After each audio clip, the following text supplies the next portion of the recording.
Գյուրջան Կասկադ, ցանկացած համեմատություն մեր օգտին է։ Ադրբեջանի պաշտպանության նախարարության հաղորդագրությունը, թե մարտի 18-ին զրոուչնանց 55-ի սահմաններում Հայաստանի Հանրապետության զինված ուժերի ստորաբաժանումները կրակ են բացել սահմանագոտու արևելյան հատվածում տեղակայված ադրբեջանական դիրքերի ուղղությամբ, չի համապատասխանում իրականությանը։ Հիշեցնենք, որ Հայաստանի Հանրապետության վարչապետի աշխատակազմը առաջարկել է հրադադարի ռեժիմի խախտման դեպքերի եւ կամ այդ մասին տեղեկությունների հետաքննության Հայաստան-Ադրբեջան համատեղ մեխանիզմ ստեղծել, ինչին մինչեւ օրս Ադրբեջանը չի արձագանքել։ Մարտի 16-ից 18-ը Ադրբեջանի պաշտպանության նախարարությունը 6 հաղորդագրություն է տարածել Հայաստան-Ադրբեջան սահմանին Հայաստանի բանակի կողմից իբրև թե հրադադարի ռեժիմի խախտումների մասին, որոնք երգվել են։ Հայաստանի վարչապետի աշխատակազմից տեղեկացնում են, որ այս պահի դրությամբ Ադրբեջանից Հայաստանին չի փոխանցվել Հայաստանի բանակի կողմից հրադադարի ռեժիմի խախտման ոչ մի փաստական տվյալ կամ հիմնավորում։ Վերահաստատում ենք, որ Հայաստանի Հանրապետությունը պատրաստ է շարունակել Ադրբեջանի հետ պետական սահմանի սահմանազատման աշխատանքները։ Ինչ վերաբերում է խաղաղության պայմանագրին, Հայաստանն Ադրբեջանին կոչ է անում մեկնարկել խորհրդակցությունները համաձայնագրի ստորագրման տեղի եւ ժամկետների վերաբերյալ, նշվում է վարչապետի աշխատակազմի հայտարարության մեջ։ Հայ-թուրքական հարաբերությունների կարգավորումը կախված է հայ-ադրբեջանական խաղաղության գործընթացից, դեռ երկու հարց մնում է չլուծված, հայտարարել է Թուրքիայի իշխող Արդարություն եւ զարգացում կուսակցության փոխնախագահ եւ խոսնակ Օմար Չելիքը։ Ըստ նրա, դեռևս երկու կետ մնում է չլուծված՝ ԵԱՀԿ Մինսկի խմբի լուծարումը եւ Հայաստանի սահմանադրության եւ օրենքների մեջ փոփոխությունների կատարումը։ Թուրքիայի եւ Հայաստանի միջև հարաբերությունների կարգավորման գործընթացը թափ կհավաքի, երբ պահանջները կատարվեն, ասել թուրք պաշտոնյան։ Վրաստանը միշտ աջակցել է իր հարևանների Հայաստանի եւ Ադրբեջանի ջանքերին եւ մենք ուրախ ենք, որ նրանք գտել են խաղաղության ճանապարհը եւ հայտարարել են խաղաղության պայմանագրի մասին, որը չափազանց կարեւոր է ամբողջ տարածաշրջանի համար։ Ելույթ ունենալով Նյու Դելիում Ռայսինգի երկխոսություն 2025 միջազգային համաժողովում հայտարարել է Վրաստանի արտգործնախարար Մակաբո Ճորիշվիլին։ Նախարարը շեշտել է, որ Հայաստանը, Ադրբեջանն ու Թուրքիան Վրաստանի հիմնական գործընկերներն են եւ այդ համագործակցությունը կարևոր է տարածաշրջանի զարգացման համար։ Կկնքեն ի վերջո խաղաղության թուղթը երբ եւ որտեղ։ Երկուստեք հաստատում են 17 կետերով փաստաթուղթը համաձայնեցված է, բայց սա փաստորեն ամենևին էլ չի նշանակում, որ մնացել է ստորագրումը, շարժումը գրիչով։ Ալիևը շարունակում է վերջնագրերի շարքը, նրա սիրտը Զանգեզուր կոչվածն է ուզում է, որ փոխենք մեր մայր օրենք սահմանադրությունը։ Հարց է, թե դեռ էլ ինչեր է ուզելու։ Պատրվակներ են անշուշտ, նա շարունակում է մանևրել, ստել, ասում էին անցած նոյեմբերին քոփից հետո հնարավոր է ստորագրվի, հետո ասում էր կստորագրվի, եթե բոլոր կետերը համաձայնեցվեն։ Մոսկվայում էր ասում ռուսական լրատվամիջոցին։ Երբ կստորագրվի խաղաղության պայմանագիրը։ Երբ ամբողջը համաձայնեցվի։ Նախագահ Թրամփի անվտանգության հարցերով խորհրդական Մայքլ Ուոլթսը զանգել է Բաքու խոսել Ալիևի օգնական Հաջիևի հետ։ Ինչ է խոսել Ուոլթսը Հաջիևի հետ։ Ես նրան ասացի, որ այժմ մենք պետք է վերջնական հանգրվանին հասցնենք այդ խաղաղության գործարքը, ազատ արձակենք բանտարկյալներին եւ միասին աշխատենք տարածաշրջանը ավելի անվտանգ եւ բարգավաճ դարձնելու ուղղությամբ։ Ամերիկայի ոսկե դարը խաղաղություն եւ բարգավաճում կբերի աշխարհին եւ մենք չենք դադարի աշխատել, մինչեւ դա տեղի ունենա։ Աշխարհն ակտիվացավ, երբ իմացավ ի վերջո համաձայնություն կա, ողջունում էին։ Չէր սպասում Ալիևը։ Հիմա ինչ հնարքի է դիմում։ Բաքվի լրատվամիջոցները հատկապես նրանց պաշտպանության նախարարության հետ ասոցացվող վերջին օրերին անընդմեջ կեղծ լուրեր էին տարածում, թե իբր Հայաստանը պատրաստվում է հարձակման։ Բացարձակ չեն անդրադառնում փաստին, որ Բաքուն մերժում է Երևանի առաջարկը ստեղծել հրադադարի ռեժիմի խախտման դեպքերի եւ այդ մասին տեղեկությունների հետաքննության Հայաստան-Ադրբեջան համատեղ մեխանիզմ։ Պարզ ասած, Ադրբեջանը չի ցանկանում, որպեսզի համատեղ հետաքննություն կատարվի, եղել է հրադադարի խախտում, թե ոչ։ Ադրբեջանը ըստ մասնագետների չի ձգտում դրան, որպեսզի շարունակի Հայաստանին մեղադրել պատերազմ հրահրելու մեջ եւ այդ սուտը օգտագործելով ռազմական ագրեսիայի գնա։ Ուշագրավ է, որ սուտը ձևակերպում են, թե հայկական զինուժը կրակ է բացել սահմանի հարավ-արևելյան ուղղությամբ, իսկ սա այն հատվածն է, որտեղ Բաքուն ձգտում է Զանգեզուրի միջանց կոչվածին։ Ադրբեջանն եւ Թուրքիան չունեն նպատակ Հայաստանի հետ ունենալ խաղաղ հարաբերություններ, նորմալ հարաբերություններ, իրենց նպատակը Հայաստանը ոչնչացնելն է, թե իրենք դա կարող են հասնել այդ նպատակին ունենալով որևէ փաստաթուղթ, այդ փաստաթուղթը կստորագրեն։ Եթե այդ փաստաթուղթը իրենց սահմանափակելու, ապա չեն ստորագրելու ու արդեն հողի վրա են այդ քայլերը ձեռնարկելու։ Ամեն Ադրբեջանի բավարարված պահանջը Հայաստանին ինչ որ իմաստով զինաթափում է։ Հանրահայտ է, որ խաղաղության այդ փաստաթղթում սահմանադրության փոփոխության հարց չկա։ Հանրահայտ է, որ հաղորդակցությունների ապաշրջափակման հարցը առանձնացված է եւ բոլորովին այլ քննարկման նյութ է։ Եվ ուրեմն ինչու է Բաքուն ասում վաղ է խոսել ստորագրման տեղի ու ժամի մասին։ Հիմա էլ հայտարարում է, թե Հայաստանը պետք է բացի Զանգեզուրի միջանցքը ստեղծի ապա ռազմականացված գոտի, ապա մոնտաժի սահմանային ռազմական ենթակառուցվածքները։ Նա նախազգուշացրել էր, եթե Հայաստանը չկատարի այս պայմանները, Ադրբեջանը կարող է դուրս գալ խաղաղության պայմանագրից։ Նա նոր բաներ է մոգոնում։ Ով ի վերջո կզսպի Ալիևին։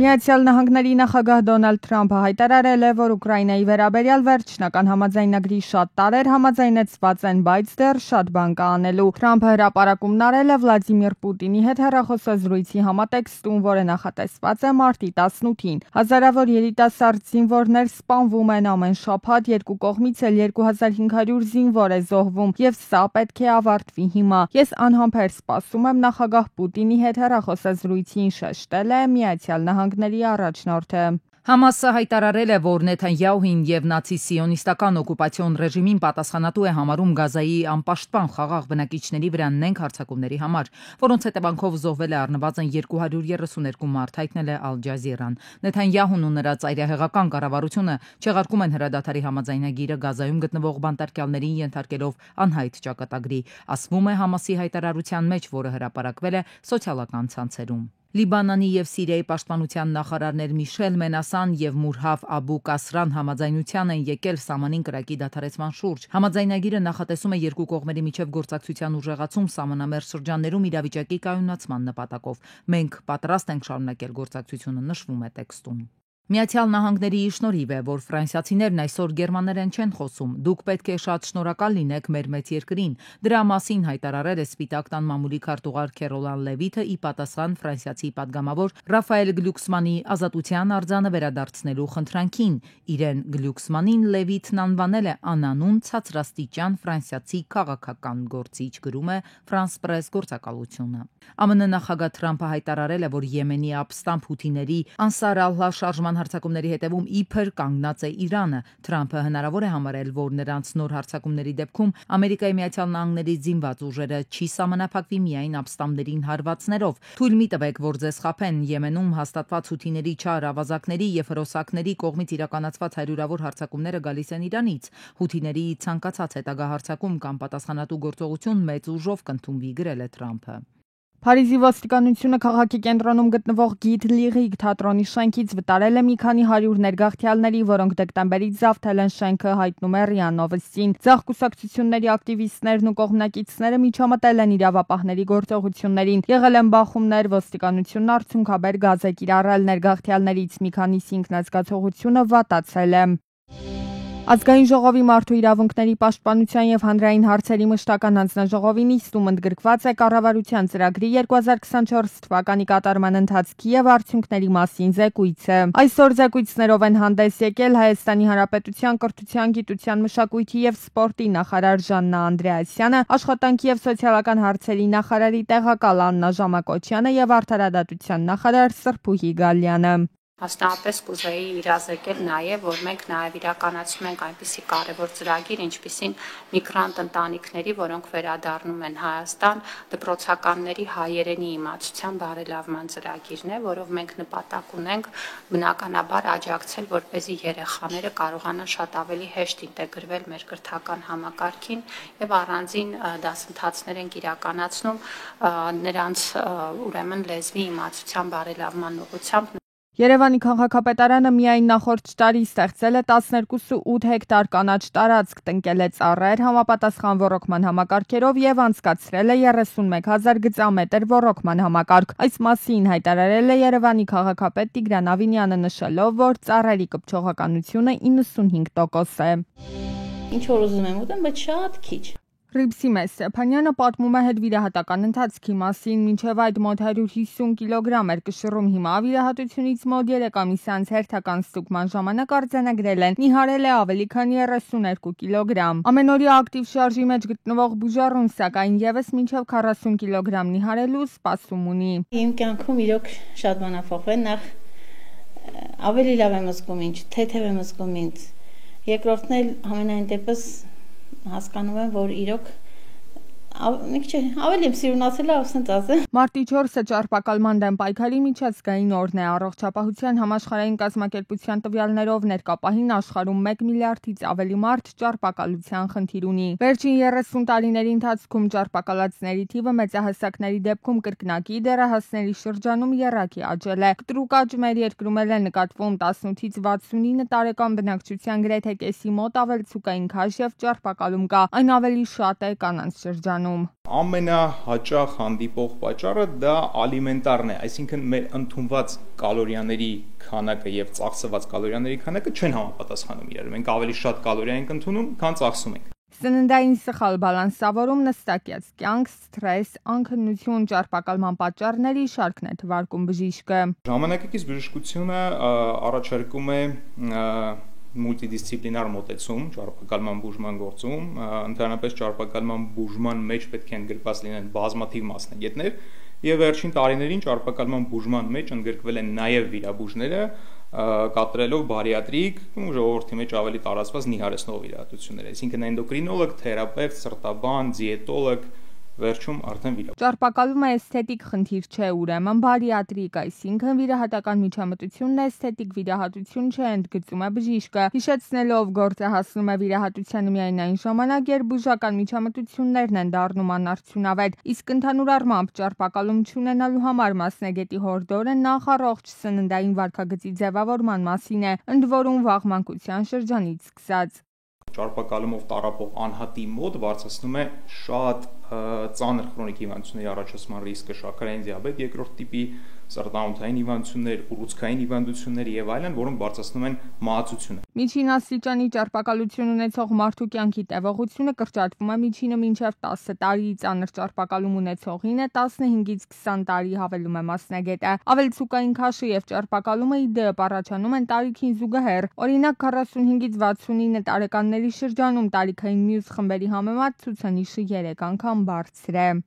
Մի ամբողջ տարում միայն 10 վարույթ է հարուցել եւ ուսումնասիրել բուժաշխատողների մասնագիտական էթիկայի կանոնների խախտումները քննող հանձնաժողովը, ընդ որում սեփական նախաձեռնությամբ միայն 2-ը, իսկ մյուս դեպքերից 2-ը բուժառու եւս 3-ի համար մահացածի հարազատները եւս մի քանի դեպքում էլ բուժաշխատողներն են դիմել հանձնաժողովականներին։ 10 վարույթից 2-ը կարճել են, փաստաթղթերն էլ թերի են եղել։ Հանձնաժողովը չի քննում բուժաշխատողների մասնագիտական էթիկայի կանոնների քրեական կամ վարչական պատասխանատվություն առաջացնող խախտումները։ Մասնագիտական էթիկայի կանոնները խախտելու 4 վարույթ է հաստատել հանձնաժողովը, 5 բժշկի հետ կապված, 2 բուժհաստատություն իր մասնագետներին կարգապահական պատասխանատվության ենթարկել է, 2 բուժհիմնարկ ոչ։